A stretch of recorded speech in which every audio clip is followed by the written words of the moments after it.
देखिए, आज अपन पढ़ेंगे भ्रष्टाचार निवारण अधिनियम 1988। इसका उद्देश्य क्या है इस अधिनियम का?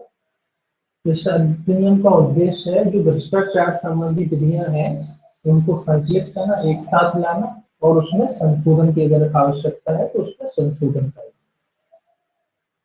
ये कह रहा है कि भारत गणराज्य के 39वें वर्ष में संसद द्वारा निम्नलिखित रूप से अधिनियमित हुआ। तो कौन से वर्ष में हुआ? 39। ये याद रखना, ये सारी चीजें याद रखना। फिर 39वें वर्ष में क्या हुआ? अधिनियमित हुआ 39वें वर्ष में। 39वें वर्ष में इसको क्या किया गया? अधिनियमित किया गया।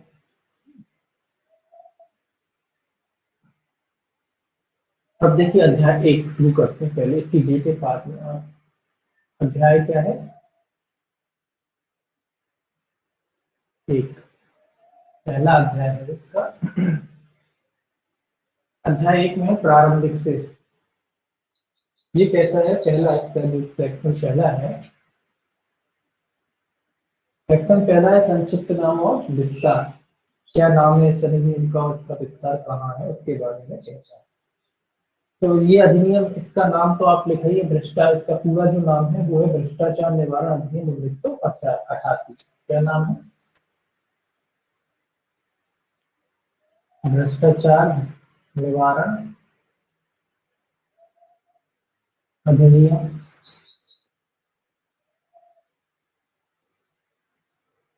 1988। इसका पूरा नाम, ये भी याद रखना, सब भूल जाते लोग। भ्रष्टाचार निवारण अधिनियम 1988 का पूरा नाम। दूसरा कहता है इसका प्रवर्तन कहाँ है, कहाँ कहाँ लागू होगा?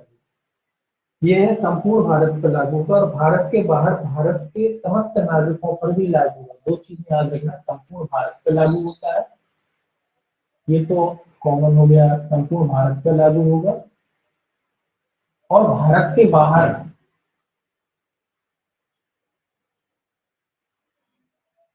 बाहर भी लागू होता है, लेकिन किन पर? जो भारत के नागरिक हैं। भारत के बाहर, भारत के बाहर भारत के समस्त नागरिकों पर, भारत के समस्त नागरिकों पर लागू होता है।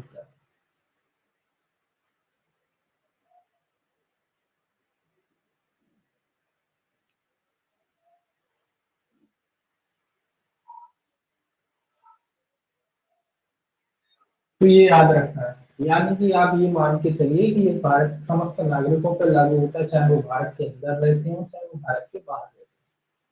भारत के समस्त नागरिकों पर ये लागू होता है, चाहे वो भारत में रहे चाहे भारत भारत में तो लागू हो ही रहा है ना। भारत के समस्त नागरिकों पर लागू होता है, चाहे वो भारत में है चाहे वो भारत के बाहर है। तो ये भी याद रखना दूसरा वाला, कि ये भारत के बाहर भी लागू होता है। अगर भारत के नागरिक रहते हैं वहां तो भारत के समस्त नागरिकों पर ये लागू होता है, ये आपको याद रखना है ना। सेक्शन देखिए इसका 2 जो है परिभाषाओं से संबंधित है। सेक्शन 2 में जो है परिभाषाएं दी गई। सेक्शन 2 में क्या है? परिभाषाएं दी गई। ज्यादा परिभाषाएं नहीं है, 3-4 ही परिभाषाएं दी गई हैं इसमें। सबसे पहले 2A है। 2A ये काय की परिभाषा है? ये है निर्वाचन की परिभाषा। निर्वाचन ये कह रहा है कि निर्वाचन क्या होता है? निर्वाचन मतलब चुनना। आप जो चुनते हैं सरकार, उसी के बारे में ये कह रहा है। कोई अलग से नहीं कह रहा है, ये वही कह रहा है कि वो निर्वाचन में क्या क्या आता है। निर्वाचन के अंतर्गत देखिए कैसा है इसमें, निर्वाचन से संसद या किसी विधानमंडल या स्थानीय प्राधिकरण या अन्य लोक प्राधिकरण के सदस्यों के चयन के प्रयोजनों के लिए किसी विधि के अधीन किसी भी माध्यम से कराया गया निर्वाचन अभिप्रेत है। निर्वाचन का अभिप्रेत कोई भी प्रक्रिया चुनाव के माध्यम से हम चुनते हैं सरकार, उसी को यहाँ निर्वाचन कहा गया है। ये क्या कह रहा है? संसद या किसी विधानमंडल, दो चीजें आ रही हैं, संसद या विधानमंडल।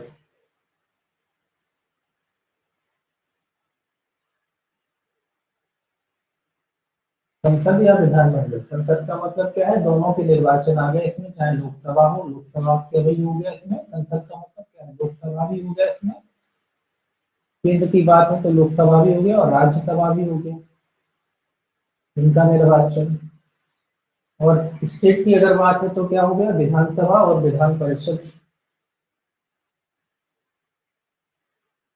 विधानसभा भी हो गया इसमें शामिल है और विधान परिषद भी शामिल है, जहाँ विधान परिषद है वहाँ, है ना, हर जगह नहीं है, जहाँ जो है वहाँ, तो ये चारों के निर्वाचन शामिल है ना। तो संसद और विधानमंडल, क्लियर उनने संसद लिखी है और विधानमंडल, संसद का मतलब लोकसभा का भी निर्वाचन है और राज्यसभा का भी निर्वाचन, विधानसभा और विधान परिषद, इनके जो सदस्य चुने जाते हैं उनका निर्वाचन अभिप्रेत है, किसी भी रीति से चुने जाते हैं वो, ये चुनाव से चुने जाते हैं, ये अप्रत्यक्ष प्रत्यक्ष मत जो भी प्रणाली होती है उन प्रणालियों से चुना जाता है, वो निर्वाचन की परिभाषा में आता है। चयन के प्रयोजन के लिए किसी भी विधि के अधीन किसी भी माध्यम से कराया गया निर्वाचन अभिप्रेत, तो इनका जो चयन किया जाता है, ये कह रहा है ना, इनका चयन, इनका चयन किसी भी रीति से किया जाता है, वो जो विधि बताई गई है या जो नियम बनाए गए हैं, जिन भी नियमों के अधीन इनका चयन किया जाता है वो निर्वाचन कहलाता है। तो लोकसभा के सदस्यों को चुनना, राज्यसभा के सदस्यों को चुनना, विधानसभा के सदस्यों को चुनना, विधान परिषद के सदस्यों को चुनना, तो वो चयन की रीति जो भी हो, जिस विधि के भी अनुसार की जाती है, वो क्या कहलाता है, वो निर्वाचन कहलाता है। ये आपको याद रखना है, ठीक है। तो निर्वाचन है, और दो ए जो और जोड़ा है डबल ए, ये ना लिख लीजिए, क्यों, ये कोई खास नहीं है। ये क्या कह रहा है, विहित, विहित आप जानते हैं, विहित का अर्थ क्या है, इस अधिनियम में बनाए गए नियम। विहित का अर्थ क्या है, जो इस अधिनियम में जो नियम बनाए गए हैं वो है, उनका अर्थ है विहित। इसमें लिखा विहित से इस अधिनियम के अधीन बनाए गए नियमों द्वारा विहित अभिप्रेत है और तद द्वारा विहित पद का अर्थ लगाया जाएगा। विहित का अर्थ क्या है, अधिनियम, इस अधिनियम जो हम पढ़ रहे हैं, यानी भ्रष्टाचार निवारण अधिनियम के तहत जो नियम बनाए गए हैं वो, इस अधिनियम के अधीन बनाए गए नियम।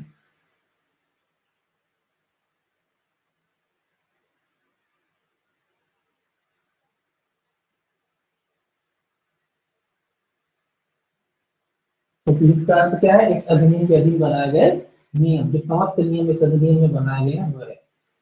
तो सभी में उनकी वेद की परिभाषा है, तो कॉमन है, लेकिन हाँ आपको याद रखना है निर्वाचन कितने में परिभाषित है, 2A में परिभाषित किया गया। वेद की शायद पूछेंगे नहीं, लेकिन हाँ निर्वाचन जरूर पूछ सकते हैं कि निर्वाचन कहाँ परिभाषित है, 2A।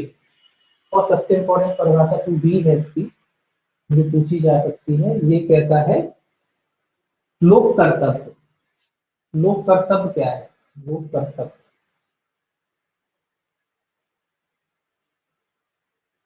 लोक कर्तव्य की परिभाषा दी गई, ये इंपॉर्टेंट परिभाषा है, ये आपको याद रखनी है। देखिए क्या कहता है, लोक कर्तव्य में क्या क्या आता है।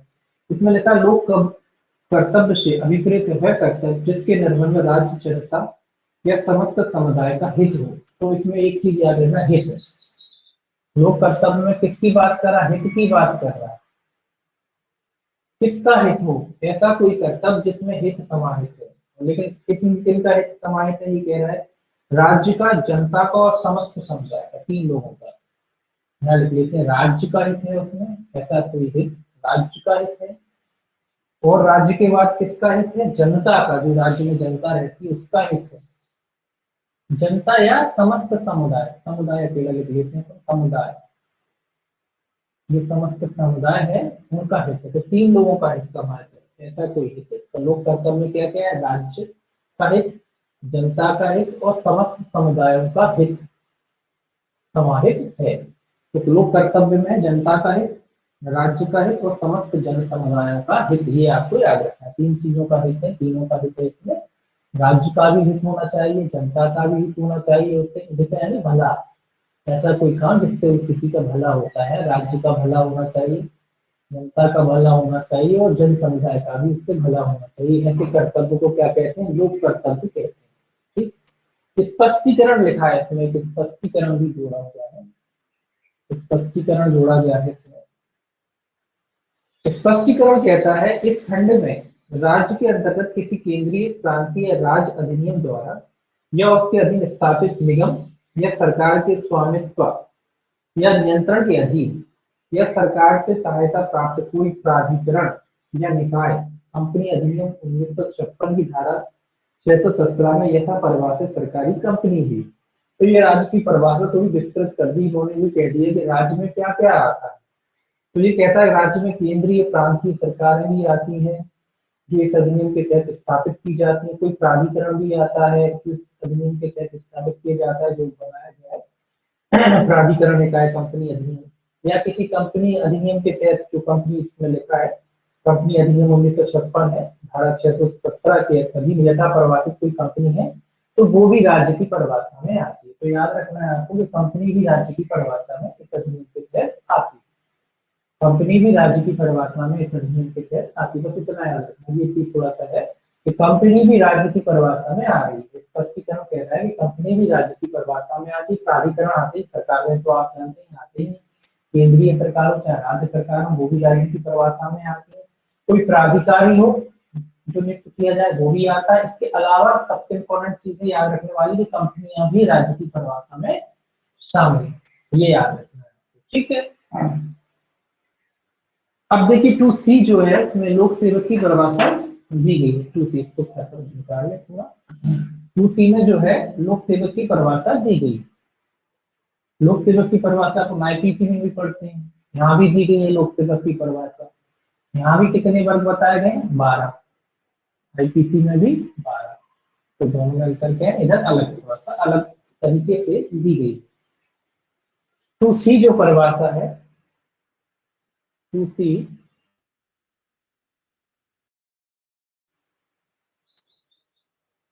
सेवक की परिभाषा दी गई है। ये भी पूछी जाती है कि लोक सेवक की परिभाषा है कहाँ दी गई है? 2C में दी गई है ना। 2C में इसमें 12 वर्ग बताए गए हैं, 12 प्रकार के कि कौन कौन को लोक सेवक समझा जाएगा। तो पहला देखिए क्या कहता है, पहला वर्ग क्या कहता है, क्योंकि पहले में कौन आता है? ये कहता है कोई व्यक्ति जो सरकार की सेवा या उसके वेतन पर है या किसी लोक कर्तव्य के पालन के लिए सरकार से फीस या कमीशन के रूप में पारिश्रमिक पाता है। तो कोई भी व्यक्ति आता है, इसमें व्यक्ति आता है। लोक सेवक में कौन कौन आता है? कोई भी व्यक्ति आता है जो सरकार से क्या करता है, फिर या तो सरकार की सेवा में है, सरकार की सेवा में है, नौकरी कर रहा है और उसके बदले में क्या पाता है? वेतन पाता है, वेतन मिलता है उनसे। मतलब सरकार का कोई सेवक है जो वेतन पाता है या किसी लोक कर्तव्य के पालन के लिए सरकार से फीस या कमीशन, या क्या करता है? फीस फीस के रूप में पाता है या कमीशन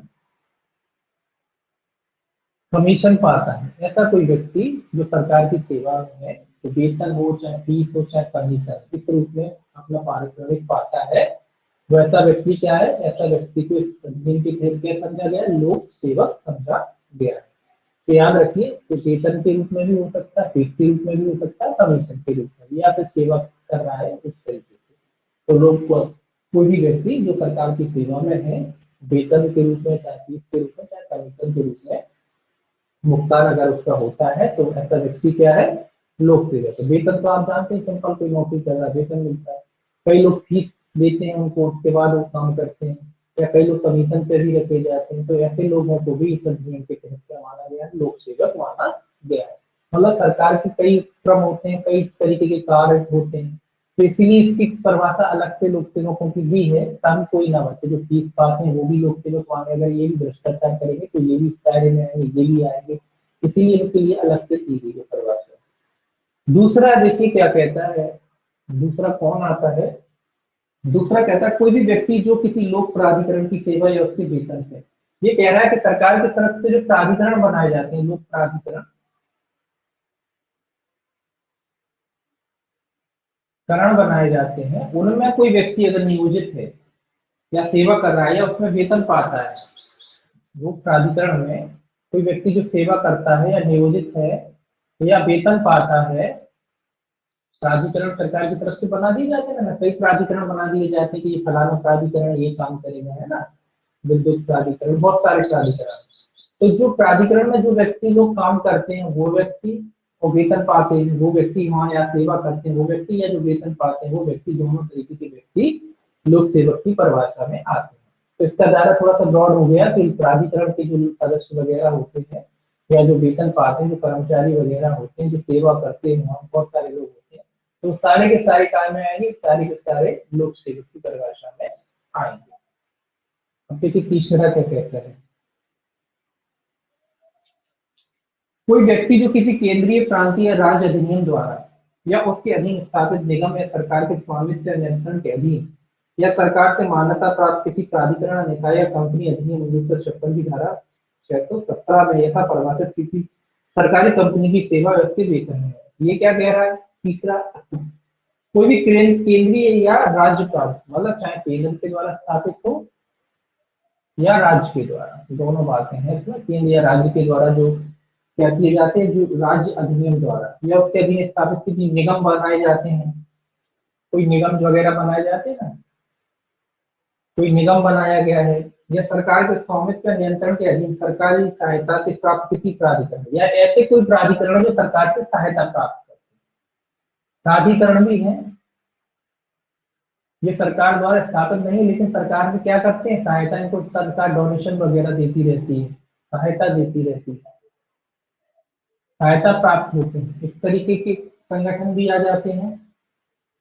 या सरकारी कंपनियां, याद रख लीजिए यहाँ पर, सरकार के द्वारा जो सरकारी कंपनियां हैं, सरकारी कंपनियां हैं,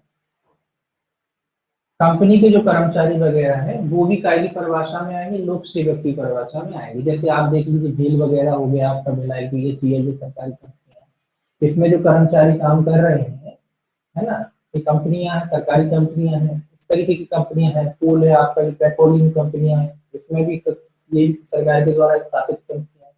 इसमें जो लोग काम करते हैं वो भी क्या है, वो भी लोक सेवक की परिभाषा में आते हैं।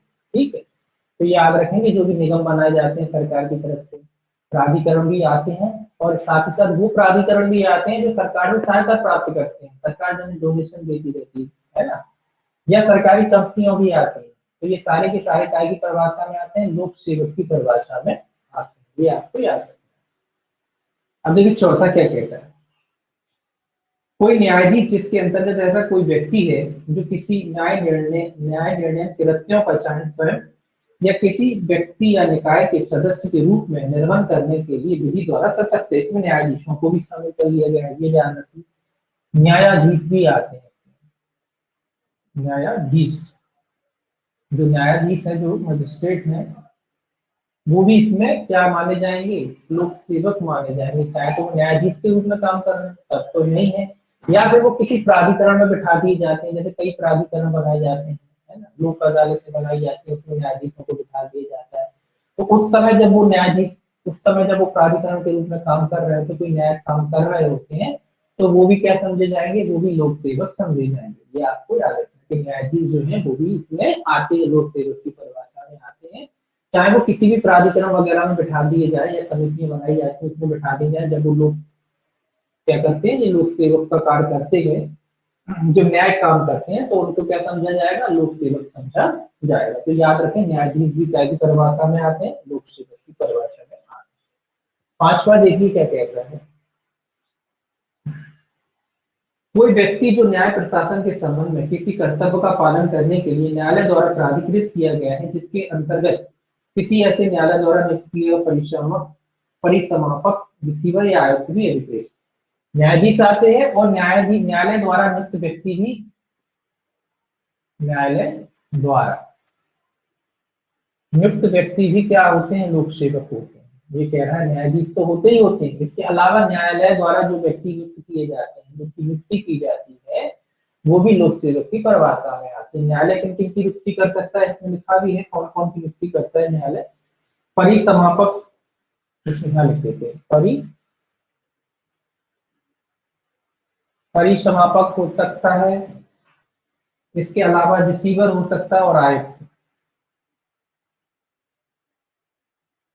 जो न्यायालय द्वारा नियुक्त किए जाते हैं ना, और आयुक्त, ये सब क्या है, ये सब लोक सेवक हैं जो न्यायालय नियुक्त करता है।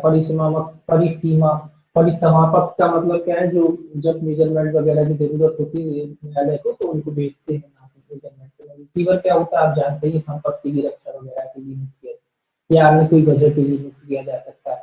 आयुक्त भी न्यायालय द्वारा नियुक्त किए जाते हैं, शपथ आयुक्त वगैरह, ये सारी चीजें किए जाते हैं। तो ये सारे के सारे कौन है, ये सारे के सारे लोक सेवक है। तो आप बस इतना याद रखिए कि न्यायाधीश भी लोक सेवक होते हैं, और इनके द्वारा या न्यायालय के द्वारा जो नियुक्त किए जाते हैं अधिकारी कर्मचारी, वो भी लोक सेवक की परिभाषा में आते हैं। छठवां देखिए, छठवां कहता है कोई मध्यस्थ या अन्य व्यक्ति जिसको किसी न्यायालय द्वारा या किसी सक्षम लोक प्राधिकारी द्वारा या कोई मामला या विषय निश्चय या रिपोर्ट करने के लिए निर्देशित किया जाता है। तो इसमें मध्यस्थ भी आते हैं, मध्यस्थ लोक सेवक की परिभाषा में मध्यस्थ भी आते हैं, जो बिचौलिए कह सकते हैं जिसको, चाहे वो न्यायालय द्वारा नियुक्त किए गए हों या किसी अन्य प्राधिकारी द्वारा नियुक्त किए गए हों मामले को निपटारा करने के लिए। ऐसे कोई भी मध्यस्थ जो चाहे न्यायालय द्वारा मध्यस्थ न्यायालय द्वारा भी नियुक्त किए जा सकते हैं या किसी अन्य कर्मचारी या लोक सेवक द्वारा भी नियुक्त किए जा सकते हैं। क्या नियुक्त किए जाते हैं? किसी मामले को निपटाने के लिए। तो ऐसे मध्यस्थ जो नियुक्त किए जाते हैं वो भी लोक सेवक की परिभाषा में आते हैं। ठीक है, मान लीजिए आप हैं, आपको कोई सी न्यायालय ने मध्यस्थ बना दिया, बिचौलिए बना दिए कि जाके मामला निपटाए, तो आप भी क्या हो जाएंगे, फिर आप भी लोक सेवक की परिभाषा में आएंगे। ठीक, 60वां देखिए, 60वां कहता है कोई व्यक्ति जो किसी ऐसे पद को धारण करता है जिसके आधार पर वह निर्वाचन सूची तैयार करने, प्रकाशित करने, बनाने, रखने या पुनरीक्षित करने अथवा निर्वाचन या निर्वाचन के भाग का संचालन करने के लिए सशक्त है। तो कोई भी व्यक्ति जो निर्वाचन संबंधी काम करता है, कितना याद रखें आप, कोई भी व्यक्ति जो निर्वाचन संबंधी कार्यों में जुड़ा है, निर्वाचन संबंधी क्या करता है, कार्य करता है। कोई भी व्यक्ति जो निर्वाचन संबंधी कार्य करता है या निर्वाचन से जुड़ा संबंधी कार्य करता है या निर्वाचन से जुड़ा है, इतना याद रखें। कोई भी व्यक्ति जो निर्वाचन से जुड़ा और निर्वाचन में जो काम होते हैं, जो कार्य होते हैं, समस्त वो क्या कहते हैं, निर्वाचन में क्या क्या काम होते हैं, निर्वाचक सूची तैयार करना, उनको प्रकाशित करना, उनको बनाए रखना, उनका पुनरीक्षण करना, है ना। आपने देखा होगा कई बार टीचरों की ड्यूटी भी लगा देते हैं निर्वाचन में, तब वो सूची बनाते हैं, उस समय वो भी सब क्या है, लोक सेवक। लोक सेवक में तो वैसे भी आते हैं, इसके अलावा कई प्राइवेट कंपनियों को भी दे दिया जाता है काम, है ना। तो उस समय जब वो काम कर रहे होते हैं, निर्वाचन की सूचियां वगैरह तैयार कर रहे होते हैं, डाटा जो तैयार किया जाता है निर्वाचन का, लोगों के नाम जोड़ना, हटाना, ये सारी जो गतिविधियां वो लोग करते हैं, तब उस समय वो लोग भी क्या कहलाएंगे, लोक सेवक कहलाएंगे। ऐसा इसलिए किया गया कि अगर ये करेंगे तो फिर ये, अगर लोक सेवक की परिभाषा में नहीं रखेंगे लोगों को, तो फिर ये बच जाएंगे ना भ्रष्टाचार अधिनियम से, अगर कुछ गलत नाम जोड़ के बताते हैं इसलिए। तो ये निर्वाचन की परिभाषा में ये लोग भी आते हैं, जो निर्वाचन संबंधी समस्त कार्य करते हैं, कोई भी कार्य, सूची में नाम जोड़ना, घटाना, पुनरीक्षित करना, ये सब व्यक्ति काय की परिभाषा में आते हैं, निर्वाचन की परिभाषा में आते हैं। 8वां देखिए क्या कहता है, कोई व्यक्ति जो किसी ऐसे पद को धारण करता है जिसके आधार पर वह निर्वाचक सूची, नहीं, निर्वाचक सूची का हो गया, एक रह गया बीच में, थोड़ा उल्टा हो गया, ये 8वां है, निर्वाचन 8वां है। देखिए इस 6वें के बाद 7वां रह गया है, 7वां है कोई 7वां था कोई व्यक्ति जो किसी पद को धारण करता है जिसके आधार पर वो निर्वाचक सूची, 6वां 7वां ही है ये, कौन सा रह गया, 5वां था मध्यस्थ, कौन सा था मध्यस्थ, 6ठा, 7वां का कोई धारण करता है निर्वाचक सूची, हाँ ठीक है, सही है। 7वां 8वां देखिए, 8वां है कोई व्यक्ति जब किसी ऐसे पद को धारण करता है जिसके आधार पर वह किसी लोक कर्तव्य का पालन करने के लिए प्राधिकृत या अपेक्षित है।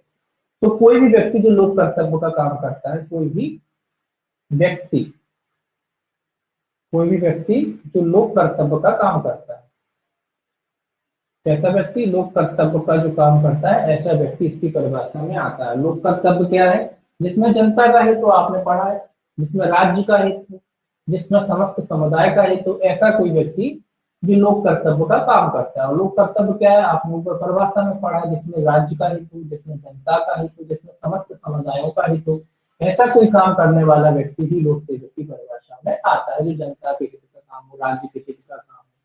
तो ऐसा कोई काम करता है कोई व्यक्ति, तो वो भी क्या है, वो भी लोक सेवक की परिभाषा में आता है। तो देखिए कितनी ब्रॉड परिभाषा हो जाती है कि ऐसा व्यक्ति जो जनता के हित में काम कर रहा है, या राज्य के हित में काम कर रहा है, या किसी समुदाय के हित में काम कर रहा है, तो वो भी लोक सेवक की परिभाषा में आ रहा है। यानी कि क्या मतलब, इसको समझने के लिए जो एनजीओ वगैरह बनाए जाते हैं ना, जो जनता के हित में काम करते हैं, वो भी आ जाएंगे, वो भी बाहर नहीं जाएंगे। अगर एनजीओ को सरकार पैसा देती, डोनेशन कई बार मदद भी करती थी कई कई एनजीओ को सरकार, अब एनजीओ अगर भ्रष्टाचार करेंगे तो वो भी भ्रष्टाचार निवारण अधिनियम के दायरे में आ जाएगी। अगर वो घोटाले करते हैं, कलेक्ट करके फिर कम करते हैं, जो भी करते हैं, तो वो भी फिर इस अधिनियम के तहत क्या होंगे, दायरे में आएंगे। इसीलिए इसको थोड़ा जोड़ा गया, बोर्ड बनाया गया। अब देखिए 8वीं के बाद 9वां जो है आपका, लिख लेते हैं, 9, सीधा 9वां लिख लेते हैं। 9वां, जो 9वां है वो क्या कहता है? 9वां कहता है कोई व्यक्ति जो कृषि, उद्योग, व्यापार या बैंक कार्य में लगी हुई किसी ऐसी रजिस्ट्रीकृत सोसाइटी का अध्यक्ष, सचिव या अन्य पदाधिकारी है जो केंद्र सरकार या किसी राज्य सरकार या किसी प्रांतीय या राज्य अधिनियम द्वारा या उसके अधीन स्थापित किसी निगम में या सरकार के स्वामित्व या नियंत्रण के अधीन या राज्य या सरकार से सहायता प्राप्त किसी प्राधिकरण, निकाय से या कंपनी अधिनियम 1956 की धारा 617 में यथा परिभाषित किसी सरकारी कंपनी में कोई वित्तीय सहायता प्राप्त कर रही है या रह चुकी है। तो कह रहा है कोई भी व्यक्ति आता है, व्यक्ति, इसमें 9वीं में कोई भी व्यक्ति आता है जो काय काय में लगा हुआ है। ये कह रहा है कृषि, उद्योग, पहला तो कृषि कार्य, कोई कृषि वाली चीजें हैं उसमें लगा हुआ है, या काय में लगा हुआ, उद्योग में, उद्योग कार्य में लगा हुआ है, कोई व्यापार वगैरह में लगा हुआ है, या व्यापार में लगा है, व्यापार, उद्योग, और काय में लगा हुआ, बैंक कार्य, जो बैंक से संबंधित है, बैंक कार्य, मतलब लेन देन की बातें होती है ना, जहाँ उस तरीके से लगा हुआ है कोई व्यक्ति, चाहे कृषि में लगा हो, चाहे उद्योग में लगा हो, चाहे व्यापार में लगा हो, चाहे बैंक से संबंधित जो लेन देन होते हैं ना, जहाँ पैसों के, उस बैंक कार्य का मतलब जो पैसों का लेन देन होता है, उस तरीके के किसी कार्य में लगा हुआ हो, चाहे वो अध्यक्ष के रूप में काम कर रहा हो, चाहे वो सचिव के रूप में काम कर रहा हो, या अन्य कोई पदाधिकारी को अध्यक्ष के रूप में भी हो सकता है, या सचिव के रूप में काम कर रहा हो, या अन्य प्राधिकारी, या अन्य अन्य प्राधिकारी के रूप में काम कर रहा हो। ऐसे समस्त व्यक्ति काय की परिभाषा में आते हैं, लोक सेवक की परिभाषा में आते हैं। अब ऐसा जोड़ने का क्या हुआ, आपने देखा होगा कृषियों के लिए आप मंडियां बनी होती है, मंडी के अध्यक्ष होते हैं, मंडी के सचिव होते हैं, सरकार के द्वारा स्थापित की जाती है, या ऐसे कोई संगठन है सरकार ने के जिसमें सरकार हेल्प करती, मदद करती है, ऐसे कोई संगठन बनाया, कृषि के लिए बनाए जा सकते हैं, लोगों के लिए बनाए जा सकते हैं, है ना, बैंक वगैरह इन सब के लिए बनाए जाते हैं। तो इनमें जो व्यक्ति काम करते हैं, चाहे अध्यक्ष के रूप में हो, चाहे सचिव के रूप में हो, या कर्मचारी के रूप में हो, सबसे अच्छा उदाहरण तो मंडी का, जो सबको समझ आ रही मंडी होती है ना, कृषि मंडी, इसके चुनाव भी होते हैं, उनमें व्यक्तियों की नियुक्ति भी की जाती है, अध्यक्ष भी बनाए जाते हैं, सचिव भी बनाए जाते हैं। तो ये लोग भी जो होते हैं मंडी के अध्यक्ष, सचिव, ये सब भी काय की परिभाषा में आते हैं, ये लोक सेवक की परिभाषा में आते हैं। अगर ये घोटाला करेंगे, कोई गड़बड़ करेंगे, तो उन पर भी भ्रष्टाचार अधिनियम के तहत कार्रवाई की जा सकती है। ठीक है, अब आपका है 10वां। 10वां देखिए क्या कहता है।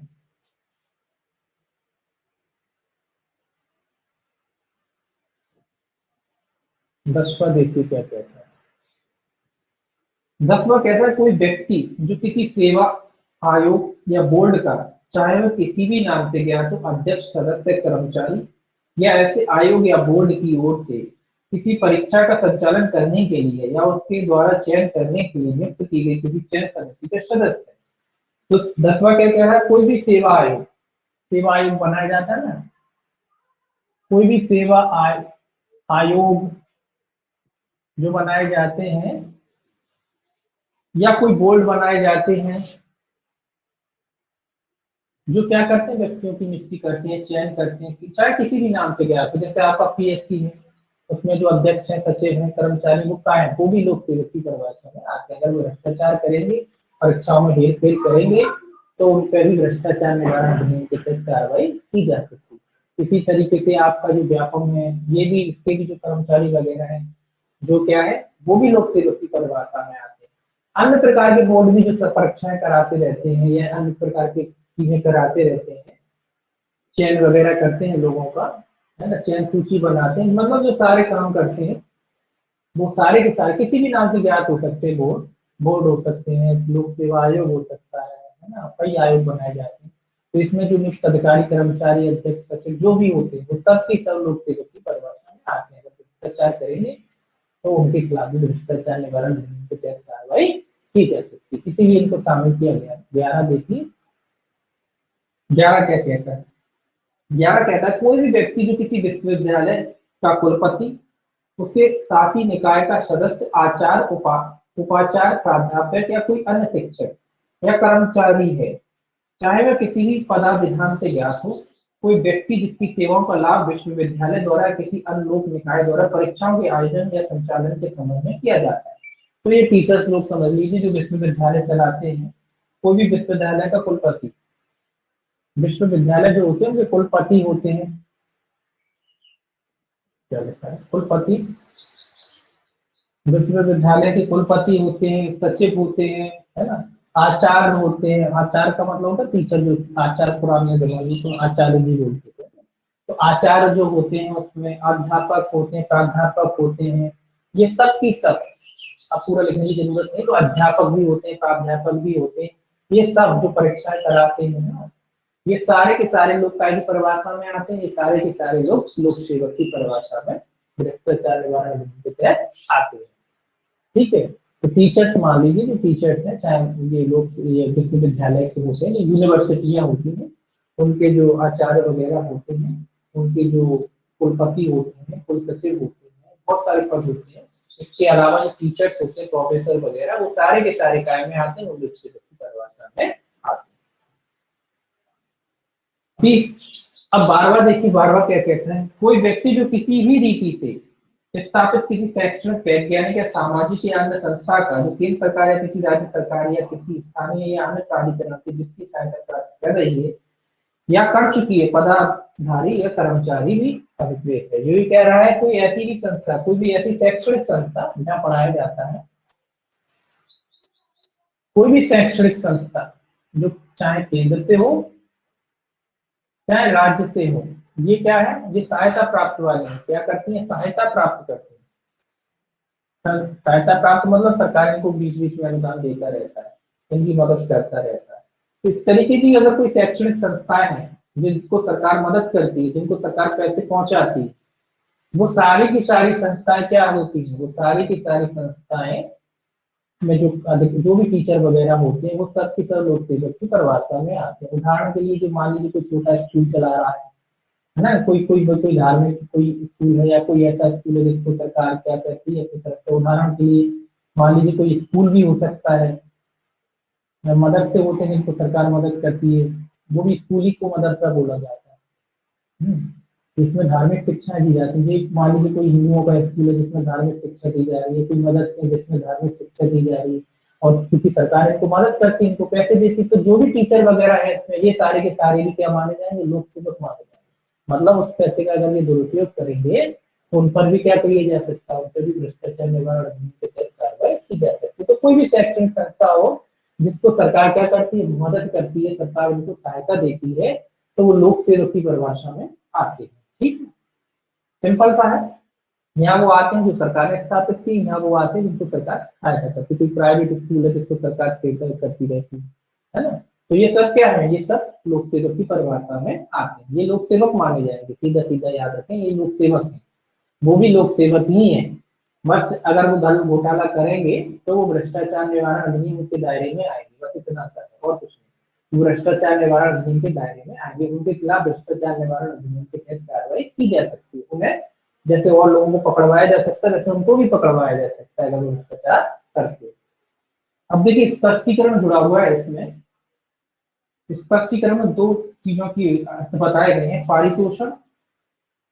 2A, वो क्या कहते हैं, ए में पारितोषण के बारे में बताया गया कि पारितोषण क्या होता है। पारितोषण क्या है, देखिए, ये कहता है पारितोषण शब्द धनीय पारितोषण या धन के रूप में प्राप्त नहीं है, पारितोषण पर सीमित नहीं है। ये कह देता है कि पारितोषण का अर्थ केवल इतना नहीं कि जो धन या धन से ही संबंधित पारितोषण का लाभ लगाया जाए। पारितोषण मतलब जब आप कोई काम करते हैं उसके बदले में जो आपको चीज दी जाती है ना, धन के रूप में दी जाती है। तो इसका मतलब ये नहीं कि केवल धन ही है उसका अर्थ।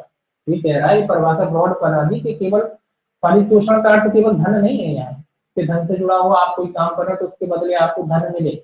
उसके अलावा और भी चीज मिल सकती है कि आपने वर्क किया, उसके बाद अब आपको कोई और चीज मिली, तो वो भी पारितोषण की परिभाषा में आएगा, है ना।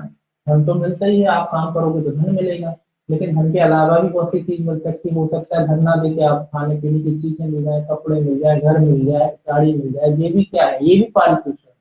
तो ये पारितोषण की परिभाषा को विस्तृत करता है, ये कहता है कि केवल धन नहीं, इसके अलावा भी जो चीजें मिलती हैं वो भी पारितोषिक की परिभाषा में आएंगी। आपने कोई काम किया, आदमी ने कहा कि हम पैसे तो नहीं दे पा रहे हैं आपको, एक काम करेंगे हम आपको अनाज दे देते हैं, वो भी क्या है, वो पारितोषिक।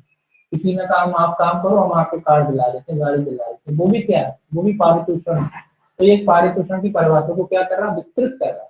ठीक है, समझाने के लिए, मतलब केवल धन से अर्थ नहीं लगाया जाएगा, ठीक है, फिर पैसा मिले तो ही पारितोषिक। इसके अलावा भी जो चीज मिलती है आपके काम करने में वो पारितोषिक।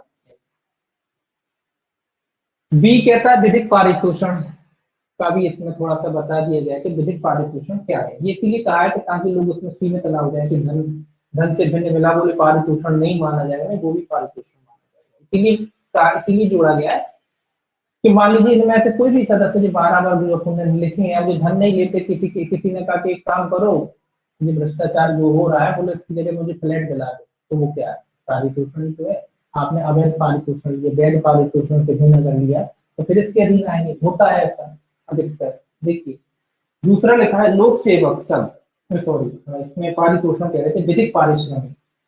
तो विधिक पारिश्रमिक का क्या अर्थ है,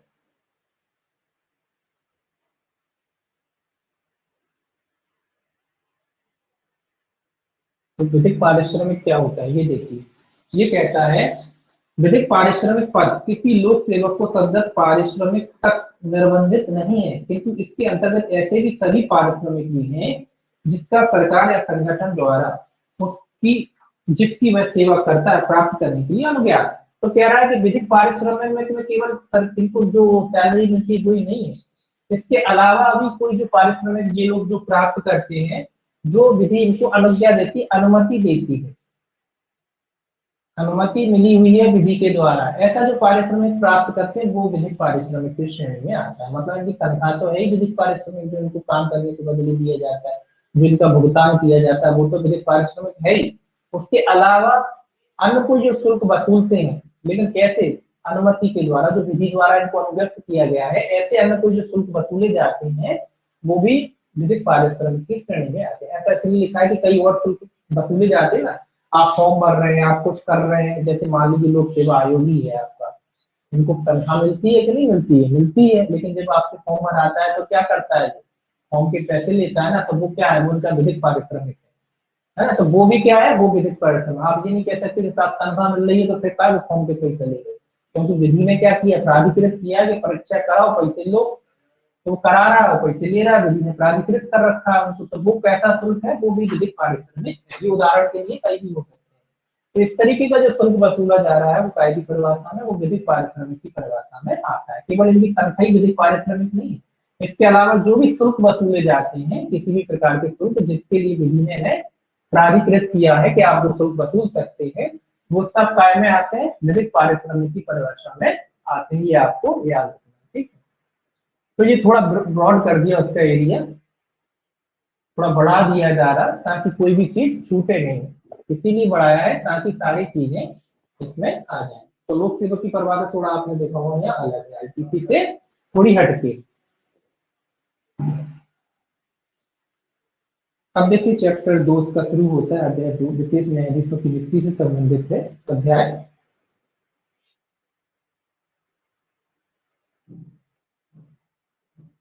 अध्याय 2 ये न्यायाधीशों की नियुक्ति से संबंधित है, विशेष न्यायाधीशों की नियुक्ति से संबंधित है। विशेष न्यायाधीश, तो विशेष न्यायाधीशों की नियुक्ति से संबंधित है ये अध्याय। देखिए इसमें सेक्शन 3 से शुरू होता है, धारा 3 से, ये इंपॉर्टेंट है, याद रखना सेक्शन 3। धारा कौन सी है, धारा 3 से शुरू होता है ये विशेष न्यायाधीश, सेक्शन 3। सेक्शन 3 तो काय से संबंधित है, ये कहता है विशेष न्यायाधीश नियुक्त करने की शक्ति। तो कह रहा है विशेष न्यायाधीश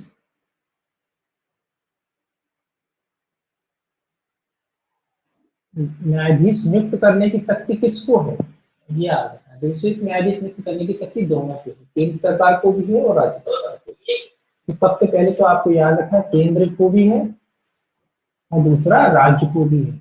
विशेष न्यायाधीश कौन नियुक्त कर सकता है, केंद्र भी कर सकता है और राज्य भी कर सकता है, ये तो है, केवल राज्य नहीं या केवल केंद्र नहीं, दोनों को है। तो ये याद रखना है कि विशेष न्यायाधीश की नियुक्ति करने की शक्ति केंद्र और राज्य दोनों को है।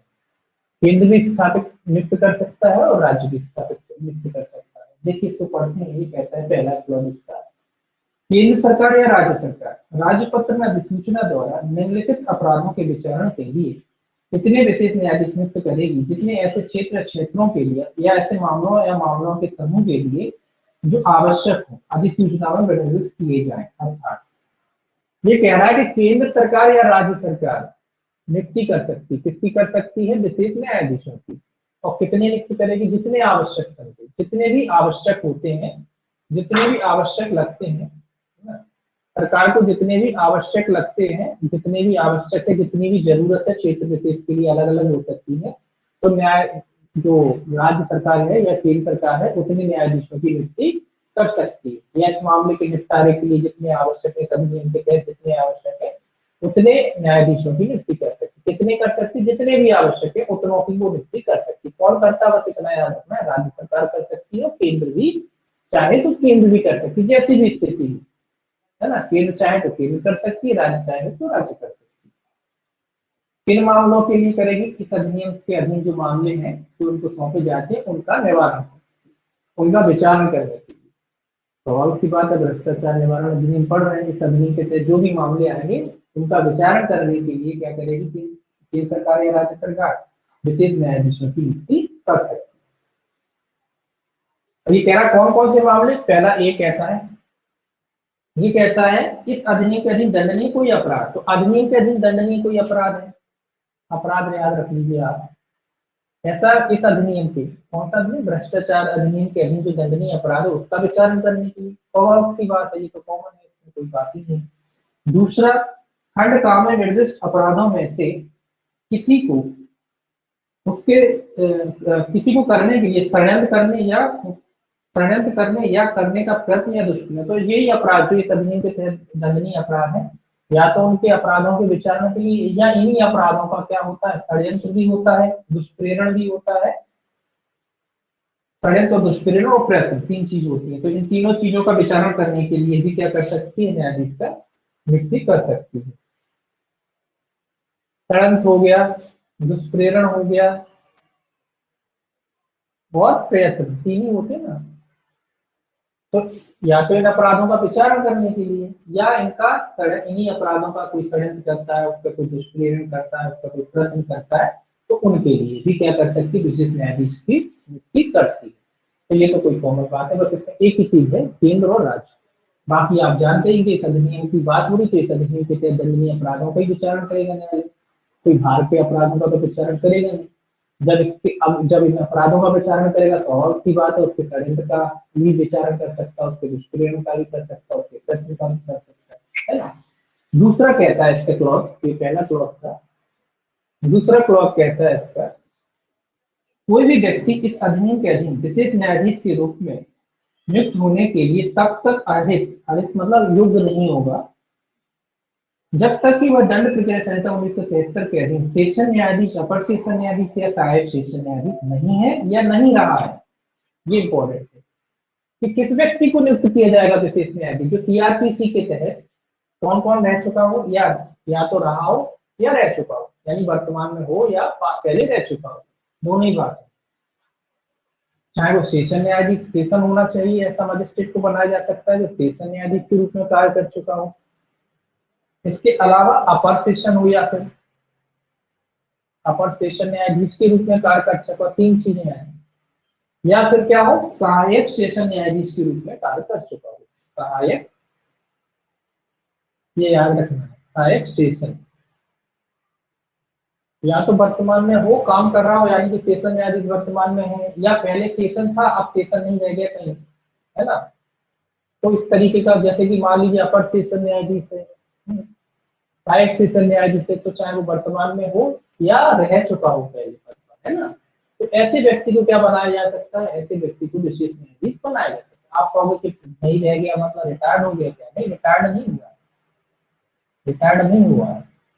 क्या होता है? अलग अलग प्राधिकरण होते हैं, अलग अलग वो होती है, क्या कहते हैं, न्यायालय होते हैं, उनकी ट्रांसफर होते हैं। कहीं यहाँ सेशन था, कहीं और चला गया, कहीं और किसी और जगह में कुछ और बना दिया, या ये था अपर सेशन न्यायाधीश था, यहाँ था, यहाँ ये अपर सेशन न्यायाधीश था, कहीं और चला गया, किसी और प्राधिकरण में भेज दिया, उसका न्यायाधीश बना दिया, इस तरीके से होता रहता ना। तो रहा है सेशन न्यायाधीश के रूप में कुल मिलाकर काम करा हुआ होना चाहिए व्यक्ति, अपर सेशन न्यायाधीश के रूप में काम किया होना चाहिए, और सहायक सेशन न्यायाधीश के रूप में काम किया हुआ होना चाहिए सीआरपीसी के तहत।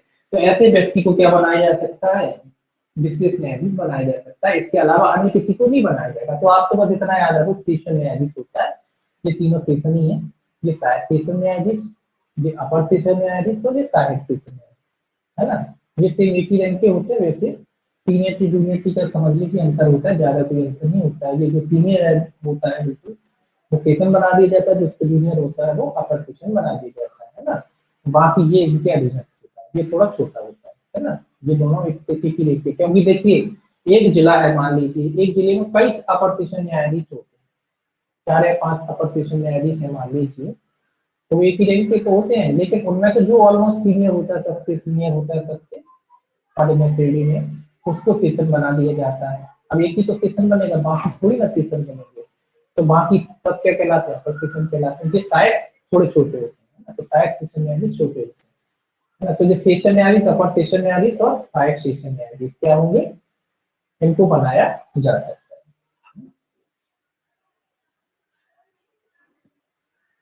तो ये याद रखना है आपको कि कौन कौन बन सकता है, कौन कौन नियुक्ति कर सकता है। विशेष न्यायाधीशों की नियुक्ति करता है आपका केंद्र सरकार और राज्य सरकार। कितने कर सकती है, जितने भी आवश्यक हो उतने न्यायालय बना सकती है।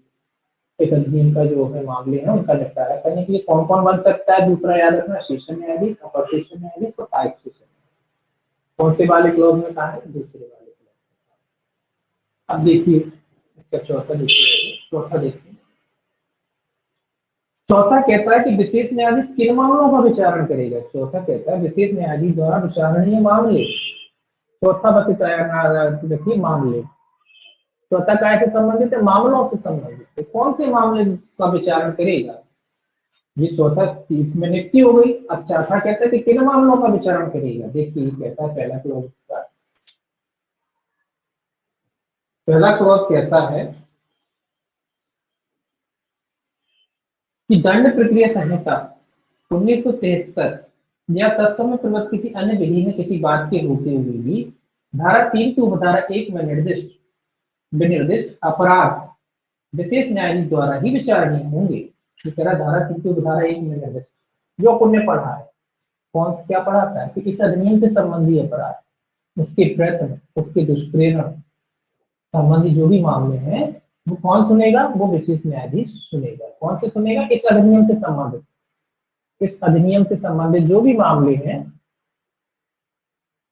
यानी इस अधिनियम से संबंधित जो भी अपराध है उनका विचारण करेगा, उनके प्रयत्नों का विचारण करेगा, उनके दुष्प्रेरण का विचारण करेगा, है ना। वो तो भी जो भी आते हैं प्रयत्न दुष्प्रेरण जो अपन ने पढ़ा है इस अधिनियम के तहत, उन सभी का क्या करेगा, ये विचारण करेगा। जो अधिनियम, इस अधिनियम मतलब भ्रष्टाचार निवारण अधिनियम के तहत जो भी मामले उसको सौंपे जाएंगे वो उन मामलों का विचारण करेगा। साथ ही साथ उनका प्रयत्न भी होता है, दुष्प्रेरण भी होता है, उनका भी ये क्या करेगा, विचारण करेगा। तो सिंपल है, ये तो कोई बात है। सेक्शन जरूर याद रखना है आपको। दूसरा कहता है धारा 3 की उपधारा 1 में निर्दिष्ट विनिर्दिष्ट अपराध उस क्षेत्र के विशेष न्यायाधीश द्वारा जिसमें वह अपराध किया गया है, या जहां ऐसे क्षेत्र के लिए एक से अधिक विशेष न्यायाधीश हैं, वह उनमें से ऐसे न्यायाधीश द्वारा जो इस निमित्त केंद्र सरकार द्वारा निर्दिष्ट किया जाए उस मामले के लिए नियुक्त किए गए विशेष न्यायाधीश द्वारा विचार नहीं होंगे। तो ये कह रहा है कि फिर मामलों को पहले तो कह दिया कि कौन से मामलों का विचारण करेगा, अब ये कह रहा है कि कौन से कहाँ करेगा विचारण।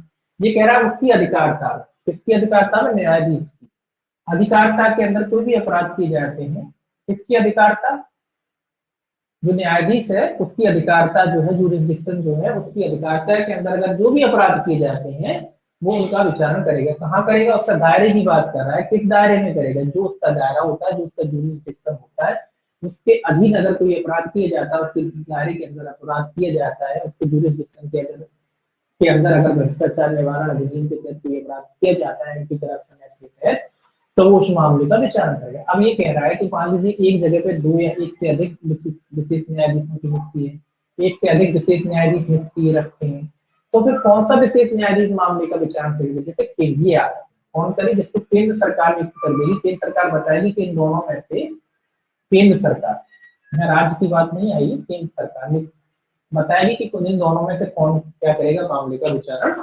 करेगा। तो ये याद रखना है आपको, केंद्र सरकार तय करेगी कि दोनों में से कौन क्या करेगा, मामले का विचारण करेगा। मान लीजिए कहीं जगह 2 हैं 3 हैं, हो जाते ना 2 या 3 चल जाएगा, तो 2 या 3 है मजिस्ट्रेट वगैरह, तो उनका विचारण कौन करेगा,